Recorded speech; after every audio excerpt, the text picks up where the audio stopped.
అందరికి శరార్థి ఆడలకు మంగళారతి. ముందుగా ఏముంటాయి మన ముచ్చట్ల నెత్తిరాతల గీతలే కదా, చూడు రెడ్ లైన్స్. సర్కారు నిలబెట్టుకోలేదట కాంట్రాక్టు ప్రొఫెసర్లకు ఇచ్చిన మాట. అధ్యాపకులందరూ ఇగో ఇట్లా హైదరాబాద్ గడ్డ మీద పట్టిండ్రు పోరుబాట. జూన్ 14 తారీఖు నాడు చేస్తారట గద్దర్ అవార్డుల పండుగ. తెలంగాణ కాంగ్రెస్ సర్కారు ఏర్పాట్లు చేస్తున్నదట మెండుగా. బీఆర్ఎస్ సభ కోసము కారు పార్టీ వాళ్ళు బాగానే కట్టిర్రు కమాలు. మాజీ మంత్రి జగదీష్ రెడ్డి సారు నెత్తికి కట్టుకుండు రుమాలు. కోడిగుడ్డు మీద ఉన్న ఈకలు వీకుతుర్రట బీఆర్ఎస్ పార్టీ వాళ్ళు. అదే ముచ్చడం ముంగటేసి కాయిస్గా చెప్తుర్రు కాంగ్రెస్ పార్టీ వాళ్ళు. తెలంగాణ రాష్ట్రంలో జాగాలేవాట మీటింగులు పెట్టుకునేందుకు. తలసాని శ్రీనివాస్ యాదవ్ సారు ఇప్పుడే యాది చేసిండు ఎందుకు. కాలేజీలలో చదువులు చెప్పే కాంట్రాక్టు ప్రొఫెసర్లారా, ఎన్ని దినాలు మీకు ఈ కష్టాలు. మా కాంగ్రెస్ ప్రభుత్వం వస్తే మిమ్మల్ని పర్మనెంట్ ఉద్యోగులను చేస్తాము అని అసెంబ్లీ ఎన్నికల ముంగట ప్రొఫెసర్లకు మాట ఇచ్చి మేనిఫెస్టోలో కూడా పెట్టిన పార్టీ అధికారంలోకి వచ్చినాక ఆయనతో ఏరు దాటినాక తెప్పదలుగా పెట్టినట్టు చేసిందట. ఇట్లా ధర్నాకు దిగిండ్రు, నిరసన తెలుపుతుర్రు. ఇంతమంది కూడా ఒకటే మాట మీద ఉండి ఒకటే తీరుగా ఇట్లా అడుగుతుర్రు.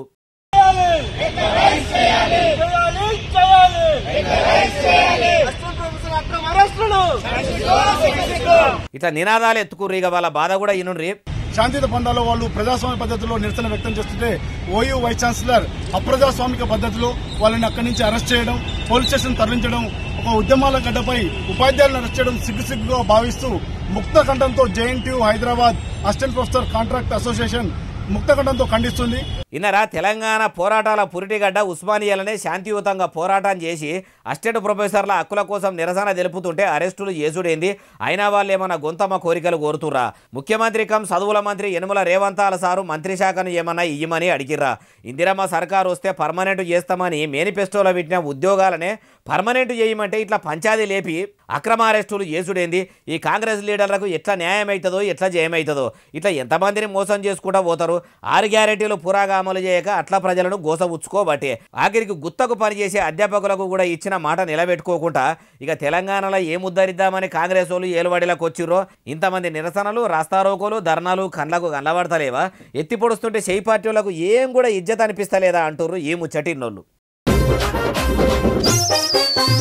సినిమాలో ఏషాలు కట్టి ఎగిరి దుంకే ఏషగాళ్లకు ఏషగత్తెలకు గద్దర్ అవార్డులు ఇచ్చేందుకు సర్కారు సర్వం సిద్ధం చేసిందట.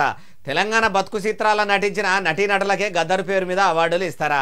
గద్దర్ లెక్కనే కాలికి గజ్జగట్టి ఊరుకు పోయి పోరుపాటలు వాడినోళ్ళ పేర్లను కూడా ఎంపిక చేసిర్రా. ఏది అరుచుకుందాం పారి. యుద్ధనౌక గద్దర్ అంటేనే గరీబుల గొంతుక, కడుపేదల కష్టాలు చెప్పిన కుతికే. బతికినన్ని దినాలు పోరుపాటలు వాడుకుంటేనే బతికే. అందుకే అసోటి బతుకు పాటలు పేదల కన్నీటి కష్టాలను కథలుగా అల్లి కష్టజీవుల ఎతలు కథలతోని వచ్చిన కథలను ఎంపిక చేస్తేనే అట్లా తెలంగాణ బతుకు చిత్రాలు తీసిన వాళ్ళకే గద్దర్ అవార్డులు ఇస్తే ఆ అవార్డులను గౌరవించిన వాళ్ళు అవుతారు. అట్లా కాకుండా సైలేని సినిమాలు తీసి సమాజం మీదకి ఇడిచిపెట్టిన వాళ్ళకి అవార్డులు ఇస్తే మాత్రము ఏ లోకంలో ఉన్నాడో గానీ గద్దర్ అన్న గుండెల్లా కలుక్కుమంటది. కాబట్టి తెలంగాణ సర్కారు గద్దర్ పేరు మీద ఇచ్చే అవార్డులు అసొంటలకు ఇయ్యది కావచ్చు. మరి అవార్డులు ఎప్పటి నుంచి ఇస్తారంటే సినిమాల నిర్మాత దిల్ రాజు సార్ చెప్తుడు ఇరుండ్రి. జూన్ 14 రోజు ఈ గద్దర్ తెలంగాణ ఫిలిం అవార్డ్స్ పెద్ద ఎత్తున చేయడానికి ప్లాన్ చేశాం. అయ్యా సినిమాల మంత్రి కోమటిరెడ్డి వెంకటాలు గారు, మీరు కూడా గద్దరు బతుకుపాటలు విన్నారు కాబట్టి ఆయన పేరు మీద ఇచ్చే అవార్డులు అర్హులైన వాళ్ళకే ఇచ్చి అబ్బా తెలంగాణ సర్కారు ఏమన్నా తెలివితోనే ఆలోచించిందా? అవార్డులు అంటే ఇట్లా ఇయ్యాలి అనేటట్టు అనిపించుకోరి. మళ్ళీ ఇంకో ముచ్చట ఏంటంటే తెలంగాణ బిడ్డ పేరు మీద తెలంగాణలో ఇస్తున్న అవార్డులు కూడా తెలంగాణ బతుకు చిత్రాలు, తెలంగాణ యాసల తీసిన సినిమాలకే ఇస్తే మంచిగుంటది. అట్లా కాదని ఆంధ్రోళ్లకు ఆంధ్ర యాసల తీసిన సినిమాలకు ఇచ్చిండ్రే అనుకో, తెలంగాణ ఉద్యమ కళాకారుల కాడి నుంచి అందరూ కూడా బాధపడే కాడికి వస్తుంది. అట్లా చెయ్యరనే అనుకుంటున్నాం అంటుర్రు ఈ ముచ్చటిన్నోళ్ళు. ఎప్పుడు చల్లగా ఏసీ వేసుకొని పెద్ద పెద్ద కార్లలో తిరిగే మాజీ మంత్రి జగదీష్ రెడ్డి సారు ఎడ్ల బండి ఎక్కి ఆయనే బండి కొట్టుకొని పోతున్నాడు. కారుకేమైంది? కారు పార్టీ లీడరు అట్లా కాడెడ్ల బండి కట్టుకొని ఎందుకు పోతుండో? అసలే ఎండాకాలం ఎండదెబ్బ తాకకుండా నెత్తికి తువ్వాలన్నా రుమాలన్నా కట్టుకున్నా మనం కూడా చూద్దాం పారి. వరేవా జగదీష్ రెడ్డి సారు తెల్ల అంగి వేసుకొని తెల్ల రుమాలు నెత్తికి కట్టుకొని ఎడ్ల బండి మీద అట్లా కూర్చుంటే తెలంగాణ పెద్ద రైతు లెక్కనే ఉన్నాడు కదా. జగదీష్ రెడ్డి సారు ఎన్నర్లేదు బండికి ఏంది వేషము. 24 సంవత్సరాలు పూర్తి చేసుకొని 25వ సంవత్సరాలకు అడుగుతున్న సందర్భంలో సభ చేసుకోవాలని చెప్పి కేసీఆర్ గారు భావించి సభను పెట్టుకోవడం జరిగింది. వరంగల్ జిల్లాలో పెడుతున్న సభ గురించి ఇట్లా తయారయ్యిండ్రా? మరి ఆ సభ గురించి కూడా మీరే చెప్పుర్రి సారు, స్పందన ఎట్లున్నది? ఇది కాంగ్రెస్ పార్టీ వ్యతిరేక సభలాగా, ఈ ప్రభుత్వ వ్యతిరేక సభలాగా, ప్రభుత్వ నిర్ణయాలకు వ్యతిరేక సభలాగా జరుపుకోవాలన్న ఉత్సాహం ప్రజల్లో కనబడుతూ ఉంది. మీరు ఇప్పుడు కాంగ్రెస్ వ్యతిరేక సభ అంటున్నారు కానీ మరి మీ కారు పార్టీని అప్పట్లో అసెంబ్లీ ఎన్నికల ముంగట ఇట్లనే పెద్ద పెద్ద సభలు పెడితే ఎందుకో గానలేదు పబ్లిక్. మీరు ఎన్నిగానం ప్రచారాలు చేసినా, ఎంత బొంకి ప్రజలను బోర్లిద్దామని చూసినా కానీ జనం మాత్రం కారుకు కాలిచ్చి చేతులు కలిపిర్రంటే అప్పుడు కూడా మీ కారు పార్టీ ప్రభుత్వం మీద వ్యతిరేకతతోనే కదా. మీ పనితనం ఎట్లుండెనో, మీరు ప్రజలను ఎట్లా చూసుకుర్రో జనం కండ్లారా చూడనే చూసిర్రు. అయినా ఏ కాలంలో ఉన్నట్టు సారు ఇంత టెక్నాలజీ పెరిగిన ఈ రోజుల్లో కూడా ఇంకా ఎడ్ల బండి మీద మీరు ప్రయాణం గడుతుర్రంటే తమరు ఏలుబడిలో ఎంతమంది రైతులకు ట్రాక్టర్లు ఇప్పించిరో, అన్నదాతలకు ఏ పాటి యంత్రాలతోనే ఆసరయ్యిండ్రో చూస్తేనే కనిపిస్తున్నది అంటున్నారు ఈ ముచ్చటిన్నోళ్ళు. బీఆర్ఎస్ లీడర్లు గుడ్డు మీద ఈకలు లెక్క పెట్టే పని పెడుతున్నారట. అగో అసలు గుడ్డు మీద ఈకలే ఉండయి అంటారు. అదేమన్నా కాంగ్రెస్ వాళ్ళు మొన్న సభలో చూపెట్టిన గాడిది గుడ్డ, లేకుంటే ఇంకా ఏదన్నా జీవి ఈకలతో పెట్టిన గుడ్డ? ఇంతకు ఏ గుడ్డు మీద ఈకలు వీకుతుర్రో తెలవాలంటే మహేష్ కుమార్ గౌడ్ సారే చెప్పాలి. సారు చెప్పుండ్రి. అయ్యా మహేష్ కుమార్ గౌడ్ సారు, గుడ్డు మీద ఈకల కథ ఇనబెట్టుండ్రి. బీఆర్ఎస్ నాయకులు గుడ్డు మీద ఈకలు లెక్క పెడతా ఉన్నారు. గుడ్డు మీద ఎంటికలు అనబోయి మళ్ళా కవర్ చేసుకుని ఈకలు అంటుండు. గుడ్డు మీద ఈకలు అన్నాడు కానీ అది ఏ గుడ్డో చెప్పకపోయే. అది సరే కానీ ఇప్పుడు మీరు ఇట్లా ఎందుకు అనవలసి వచ్చిందో అది చెప్పుర్రి సారు. పరిశ్రమ ఒకటి తెచ్చారా? వ్యవసాయ పరంగా ఏదైనా ప్రాజెక్టు పూర్తి చేసినారా? ఒక ఎకరానికి అదనంగా నీరు ఇచ్చినారా? ఏమి ఇవ్వకుండా రైతులు నడ్డు విడిచి రైతులు ఆత్మహత్య కార్యక్రమాలు పార్టీలు ఇవాళ మొసలి కన్నురు కారుస్తా ఉన్నారు. మీరు చెప్పినట్టే రైతుల కారు నుంచి సామాన్య ప్రజల దాకా ఎవ్వలకు ఏం చేయలేదనే కదా సారు. కారుకు కాలిచ్చి ప్రజలు మీ చేతులు కలిపితే మీరు చేస్తున్నది ఏమున్నది? గత ప్రభుత్వంలో ఉన్నంతనే గలీజ్గానే మీ ఏలుబడి కూడా ఉన్నది. రైతు భరోసా ఇస్తామంటే ఇచ్చిర్రా? రైతు రుణమాఫీ పురాగా చేసిండ్రా? అంతెందుకు సారు, మీ ప్రభుత్వం ఐకేపీ సెంటర్లలో కొంటామన్న ఒడ్లు యాళ్లకు కొంటురా? మీరు రైతుల నడ్డిని మంచిగానే ఇరుస్తురు. ఎన్ని దినాలు ఇట్లా గత ప్రభుత్వం మీద పొద్దుపోతారు? ఇప్పటికైనా ఇట్లా సోది ఎప్పుడు బంద్ చేసి రైతులకు మీరు ఏమి ఇస్తారో మీరే యాది చేసుకొని అమలు చేస్తే మీకే మంచిది. లేకుంటే గత ప్రభుత్వాన్ని ఎట్లా గద్దెదించిరో అందరితోని పెట్టుకోర్రి కానీ ఓటర్లతోని పెట్టుకోకుర్రి. వాళ్ళు తలుసుకుంటే రాజ్యాలే కూలిపోతాయి అంటుర్రు ఈ ముచ్చటిన్నోళ్ళు.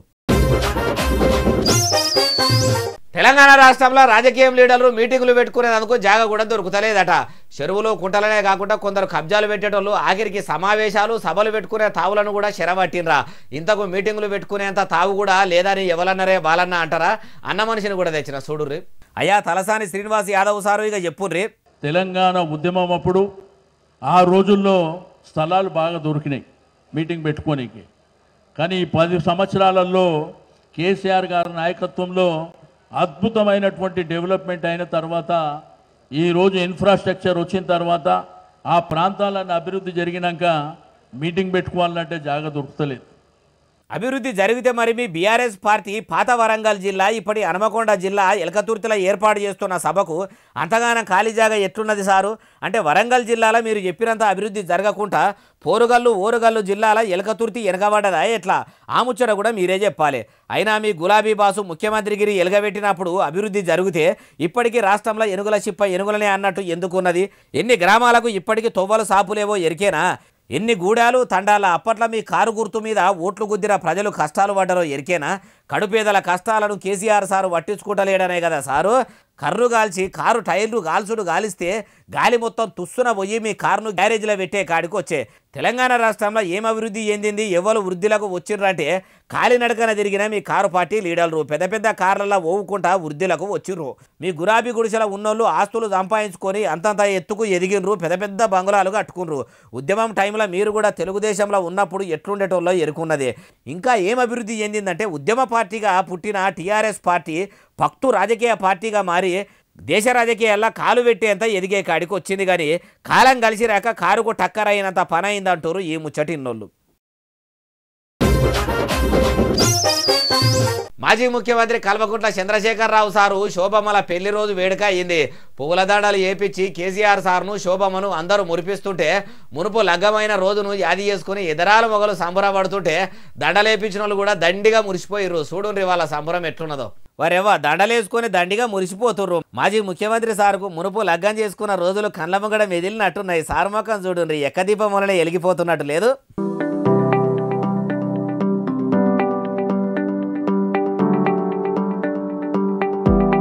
వేరే పెళ్లి పిల్లగాడు కూడా పూలదండలు వేసుకొని నొష్టికి భాషికం కట్టుకొని ఆడనే ఉండ్రు.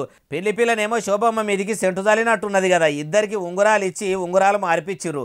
అటెనక సిక్కి ఇట్లా ఇద్దరి నెత్తుల మీద పువ్వులు చల్లుకుంటా అచ్చింతలు వేసుకుంటా మంత్రాలు చదివిండ్రు అయ్యవార్లు. మరి ఈ వీడియో ఎప్పటిదో కానీ ఇప్పుడు పెళ్లి రోజు కాబట్టి సోషల్ మీడియాలో పొట్టు తిరుగుతుంది. ఎప్పటిదైతే ఏంది పెళ్లి రోజు పండగ కాబట్టి సారు దండలు చేసుకున్న వీడియో మీకు కూడా చూపెడదామని తెచ్చిన.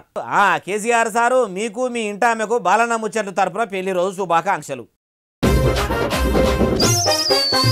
చదువుకునే పోరగాళ్లను తప్పులు చేస్తుంటే మందలిచ్చిన టీచర్లను చూసి ఉంటారు కానీ ఏనాడన్నా టీచర్ అమ్మనే స్టూడెంట్ చెప్పుతోని చెంపల మీదకి వెళ్ళి సిప్పసప్ప చంపిన ముచ్చట ఇన్నరా?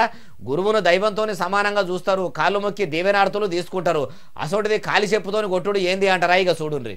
చూసినరా, కాలేజీలో సెల్ ఫోన్ వాడొద్దామా అని చెప్పి ఫోన్ తీసుకున్నందుకు ఆ మేడ వెనుకనే స్టూడెంట్ ఎట్లా పోతుందో చూడుండ్రి.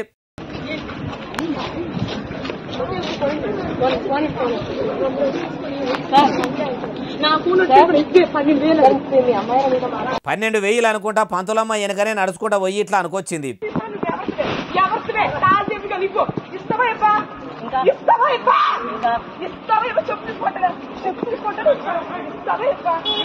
ఇస్తావా ఇయ్యవా చెప్పు తీసుకొని కొట్టానా అని కాలికున్న చెప్పు తీయనే తీసింది, మేడంను ఎయ్యనే చేసింది. నన్నే కొడతావా అని మేడం కూడా 4 చప్పరిచ్చింది. సెల్ ఫోను ఏం చేస్తావా అంటే మనసులను మా బంధాలు తెంపేస్తా, గురు శిష్యుల బంధాన్ని కూడా గుంటుకు కొట్టిస్తా, పెద్దంతరం చిన్నంతరం లేకుండా మాట్లాడిస్తా అన్నట్టే చేసిందా అనిపిస్తలేదు. ఎవ్వలను ఏమన్నా రాకుంటున్నది. సెల్ ఫోన్ ఎంత పని చేస్తేవే, మానవ బంధాలని ఆర్థిక బంధాలని వెనకడ ఎవరో అన్నారు కానీ ఇప్పుడు మనసుల బంధాలని సెల్ ఫోన్ బంధాలే అనేటట్టు తయారైనాయి. సెల్లును ఎవరన్నా ముట్టుకుంటే చెల్లు అనిపించే కాడికి వచ్చే. ఇంతకు ఈ వీడియో ఏడికెళ్ళి వచ్చిందో చెప్పలేదు కదా, మన పాలి రాష్ట్రం ఆంధ్రప్రదేశ్ నుంచి. బంగారం ధర భూమి మీద పాపం పెరిగినట్టే పెరిగింది కదా. సామాన్యుల వలన పసిడిని కొనాలంటే 1,00,000 సార్ల 1,00,000 గురించి ఆలోచించే రోజులు వచ్చినాయి. ముంగడ బంగారం పేరును కూడా బడుగు బలైన నిరుపేదలు కూడా పలక రాకుండా అయ్యేటట్టున్నది. ఇక ఇట్లనే పెరుగుకుంటూ పోతే సామాన్యులు బంగారం కొన్నట్టే. ఏ జన్మల ఏ పుణ్యం చేసిండ్రో కానీ ఈ జన్మల ఈ 2025లో మాత్రము భారతీయుల కొందరు బంగారం కొననంత పాపాన్ని మూటగట్టుకున్నట్టే ఉండ్రు. బంగారం ధర ఇప్పుడు ఎంత ఉందనుకుంటుర్రు? తెలంగాణ గుండెకాయ హైదరాబాద్ పట్టణంలోనైతే అచ్చరాల 1,116 కట్టమన్నట్టు 1,1620 రూపాయలు ఉన్నది. మొన్ననే ₹1,00,000 ఉండే ఉన్నట్టుండి ఒక్క రోజులనే ₹1,600 పెరిగింది. లగ్గాల సీజన్. ఆడపిల్లలకు పెట్టుబోదల కింద బంగారం పెడదామంటే 10 తులాలు పెడదామనుకున్న వాళ్ళకు 5 తులాలే పెట్టే కాడికి వస్తున్నది. ఎండి కూడా ఏం తక్కువ లేదు, బంగారం వెనుకనే అది కూడా ఎగబడుతుంది. ఇప్పుడు కిలో ఎండికి ఎంత ఉంది అనుకుంటుర్రు? అచ్చరాల 98,930 రూపాయలు ఉన్నది. ఈడికే పెట్రోల్ డీజిల్ ధరలు పిరమయ్యి మార్కెట్లో ఉన్న ఏ సామాను కొనాలన్నా పిటాన పిరమైనయి. దానికి తోడు ఇప్పుడు బంగారం కూడా ఎక్కువ పెరిగే వరకల్లా ఇనుపనగలో ఇత్తడి సొమ్ములో చేయించుకునే రోజులు ముంగడ వస్తాయని అట్లా కూడా సోషల్ మీడియాలో సెటైలరీ చేస్తుర్రు. అయినా బంగారం ఎండి ధరల కాడ నుంచి బండ్లే పోసే పెట్రోల్ దాకా అన్నిటి రేట్లు పెంచుకుంటూ పోతున్న సర్కారు ప్రభుత్వ ప్రైవేటు ఉద్యోగుల జీతాలు కూడా అట్లనే పెంచుకుంటూ పోతే ₹1,00,000 ఏం కర్మ? బంగారం ధర 10 లక్షలు అయినా పరాకు పడది. పెట్రోల్ ధర ₹1,000 అయినా రంది ఉండదు. ధరలు పెరిగినట్టే ఉద్యోగుల జీతాలు కూడా పెంచే కారణం కూడా తీసుకొస్తే బాగుండు అంటారు బంగారం పెరిగిన ముచ్చట ఇన్నోళ్ళు. మాజీ ఎమ్మెల్యే జగ్గారెడ్డి సారు రాజకీయం చేసుడు, ముఖానికి రంగులేసుకొని ఏషాలు కట్టుడే కాదు, అప్పుడప్పుడు ఆయన కూడా ఎంత మంచి పనులు చేస్తాడో చెప్పే వీడియో ఒకటి ఇంటర్నెట్లో ఇరగమరగా తిరుగుతుంది. జగ్గన్న జనం మెచ్చే అంత మంచి పని ఏం చేసిండే బాలన్న అంటారా? చెప్పుడు కాదు, డైరెక్ట్ చూపిస్తా, వారెవ్వా అంటారు మీరు కూడా. అగో చూసినరా, గుండు కొట్టించుకొని గుండెల బాధనంతా జగ్గారెడ్డి సారుతో వంచుకుంటున్న ఆమెకు క్యాన్సర్ బీమారి వచ్చిందట. అంత పెద్ద రోగంతో బాధపడుతున్న ఆమెకు కర్మగాలి భర్త కూడా లేడట. ఎటు పోయిండు అంటే కిస్మత్ బాగాలేక కాలం చేసిండట. నా కిస్మత్ ఏంది ఇట్లా ఉన్నది, నా రాత దేవుడు ఇట్లా రాసి పాడాయిండని రంది పడుతుంటే, అమ్మని నువ్వు రంది పడకు, మీ కుటుంబాన్ని ఆదుకునేందుకు నేనున్నా, నీ పానం మంచిగా అయ్యేందుకు మా ప్రభుత్వం తరపున నీకు 10 లక్షల దాకా సాయం చేస్తా అని అచ్చరాల 10 లక్షల రూపాయలు ఇప్పించిండంటే సారది ఎంత పెద్ద మనసు చూడుండ్రి. అమ్మా నువ్వేమన్నా చెప్తావా? వస్తే మేమే వెళ్ళి ఇట్లా మాట్లాడినాము, ఇట్లా క్యాన్సర్ వస్తారంటే అప్పుడు సార్ ఫోన్ లో కాంటాక్ట్ అయ్యాడు. ఎలా ఉందమ్మా హెల్త్ ఎలా ఉందని అడిగితే ఇట్లా డబ్బులు కావాలి సార్, ప్రైవేట్ హాస్పిటల్కి వెళ్ళినా అంటే సరేమో నేను వస్తా అన్నాడు. ఆయనకు వీలు కాలేదేమో, ఈరోజు వచ్చేసిండు, సాయం 10 లక్షలు చేసిండు. పానం బాగలేదంటే పేరుకు వల్కరిచ్చి ప్రచారం చేసుకునే కొందరు బస్టు పొలిటికల్ లీడర్లు ఉన్న ఈ కాలంలో కూడా ఒక సాఫ్ సఫాయి కార్మికురాలు క్యాన్సర్ తోని బాధపడుతుంటే ఒక్కడికి 4 మాటలు ఆమె పానం గురించి అరుచుకొని పైసలు ఖర్చు పెట్టుడు చూస్తుంటే జగ్గారెడ్డి సార్ని అందరు తారీఫు చేస్తున్నారు అంటున్నారు ఈ ముచ్చటిన్నోళ్ళు. ఒంటి మీద నూలు పోగు లేకుండా ఆంధ్ర తెలంగాణ రాష్ట్రాల్లో దోచి మొన్నటిదాకా అగోరిని అనుకుంటా ఆగమాగం పట్టించిన మనిషిని గురించి ఎరుకున్నదే కదా వర్షిని అనే పొల్లను కూడా లగ్గం చేసుకుంటే రచ్చ మామూలుగా కాలేదు. అయితే అగోరిగా చెప్పుకునే ఆ మనిషి మీద ఓ మహిళ కేసు పెట్టే వరకల్లా పోలీసులు కేసు కట్టిరు. ఇక ఎట్లున్నదో చూడరు కథ. విచారణకు పోయి వచ్చినాక అట్లా నడుచుకుంటా వచ్చి ఇట్లా పలకరియంగానే మాటలు మొదలైనవి. కేసు కోర్టులో ఉంది. చట్టం తన పని తాను చేసుకొని పోతుంది. నేను పోలీసులకు సహకరిస్తున్నాను, కోర్టుకు సహకరిస్తున్నాను. ఇప్పుడు మీతో పాటు ఉన్న అమ్మాయి ఎక్కడ ఉంది? మీతో పాటు భార్య నాతోనే ఉంటది. జైలు కూడా మీతో పాటు వస్తుందా? 2 తెలుగు రాష్ట్రాల్లో ఉన్న గోసలు జాలయ్య అన్నట్టు ఇప్పుడు ఇదో గోస. అసలు అగోరి అంటే హిమాలయాల్లో ఉండుకుంటా తపస్సు చేయాలే గాని ఇట్లా బట్టలు లేకుండా జనాలకు వచ్చుడేంది, ప్రజలను పరిచయం చేసుడేంది అని ప్రజలు అందరు గట్టిగా అరుచుకుంటుండే వరకల్లా పోలీసులు రంగంలోకి దిగి దేవులాడుకుంటా పోతే ఉత్తరప్రదేశ్ లో ఉంటే పోయి నార్సింగి పోలీసులు పట్టుకొచ్చి విచారించినాక మీడియాతోనే మాట ముచ్చట ఇట్లా సాగింది. మరి కేసు పెట్టిన మహిళ ఎవరు అంటే ఏవో దిక్మల పూజలు చేస్తా 10 లక్షలు ఇయ్యమంటే ఇచ్చిందట. పూజల పేరుతోనే పైకం తీసుకుని అగోరిగా చెప్పుకునే అల్లూరి శ్రీనివాసు ఆగం చేసిండని ఫిర్యాదు అయింది. అయినా దేవుని పూజలు చేసేటోళ్ళు ఎవరన్నా అట్లా పెద్ద మొత్తంలో పైసలు గుంజుతారా? ఆ కేసు పెట్టిన మహిళల లెక్క మోసపోయేటోళ్ళు ఉంటుర్రు కాబట్టి ఇసోటోళ్ళు పూటకు ఒక్కలు ఇట్లా ఉట్టుకొస్తుండ్రు అంటుర్రు ఏ ముచ్చటిన్నోళ్ళు. ఇగో ఇవి అలానే తెచ్చిన ముచ్చట్లనే అసలు నెల ఎస్ఎస్సీ డిజిటల్ను బాగా సబ్స్క్రైబ్ చేస్తారు, బాగా కమెంట్ చేస్తారు, బాగా లైకులు చేస్తారు, బాగా షేర్లు చేస్తారు. ఇట్లనే ఆదరించి ఇక్కడ ముచ్చట్లు తెచ్చి మీకు వినిపిస్తూనే ఉంటా. మరి సెలవు, శనార్థి, దండం, పబ్బతికి ఏమన్నా ఉంటే అన్ని.